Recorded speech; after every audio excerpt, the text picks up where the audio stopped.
Negara dengan iklim tropis seperti Indonesia ini sangat cocok untuk budidaya jamur tiram.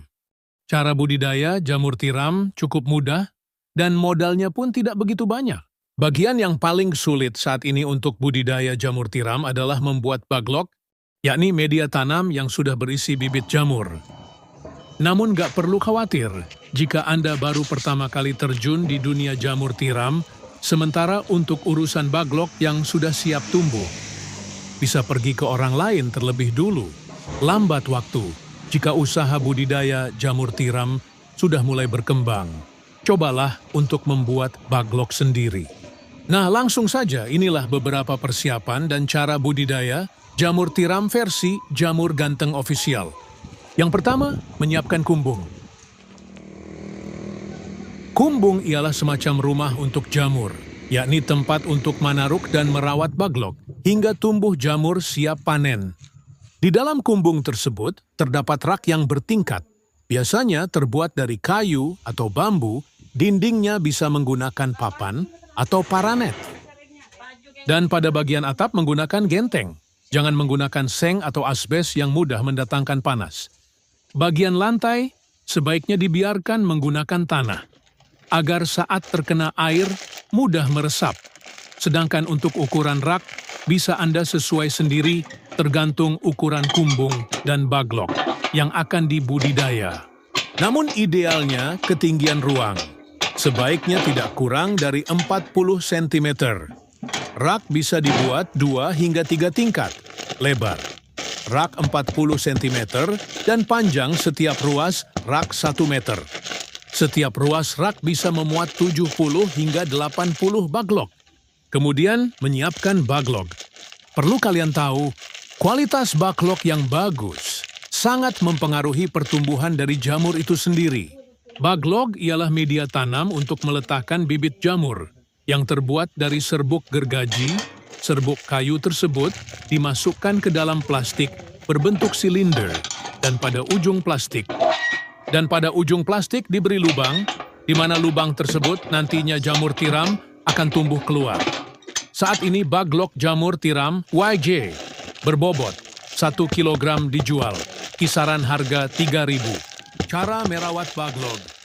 Pertama, silahkan letakkan baglok pada rak yang sudah berada di kumbung. Anda bisa menyusunnya secara vertikal atau horizontal. Jika menyusun secara horizontal, berarti lubang baglok berhadapan ke samping. Sedangkan jika secara vertikal, maka lubang baglok menghadap ke atas. Namun biasanya, untuk para pemula lebih milih untuk menyusun baglok secara horizontal. Hal ini dilakukan agar tidak ada air yang masuk secara berlebihan saat nyiram baglok dan proses panen pun bisa lebih mudah. Kapan penyiraman dilakukan? Penyiraman penyemprotan dilakukan setelah panen pertama jamur tiram. Baru dilakukan.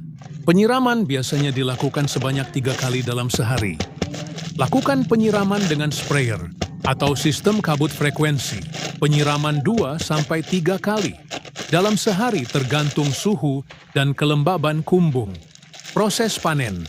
Inilah proses YG terakhir, yakni panen budidaya jamur tiram. Bila baglok yang digunakan permukaannya telah tertutup sempurna dengan miselium, biasanya dalam waktu 1 hingga 2 minggu sejak pembukaan tutup baglok. Baglok yang memiliki bobot sekitar 1 kg akan menghasilkan jamur sebanyak 0,7 kg. Jamur akan tumbuh dan sudah bisa dipanen jika dirawat dengan baik dan benar. Baglok jamur bisa dipanen hingga 4-5 kali panen. Setelah itu baglok dibuang atau bisa digunakan bahan ompos. Pemanenan dilakukan terhadap jamur yang telah mekar dan membesar tepatnya bila ujung-ujungnya telah terlihat meruncing. Bila masa panen lewat setengah hari saja, maka warnanya menjadi agak kuning kecoklatan. Bila sudah selesai itu, jamur cepat layu dan tidak tahan lama. Kemudian jarak panen pertama ke panen kedua berkisar 2 hingga 3 minggu. Semoga bermanfaat dan barokah. Amin, amin, amin. Monggo YJ minat mau usaha jamur tiram, bisa diorder baglok jamur tiramnya via 108 5259 352057 atau via Shopee, Yayan Mushroom, gratis, konsultasi seputar dunia perjamuran, tidak usah khawatir, takut gagal siap dibimbing sampai berhasil.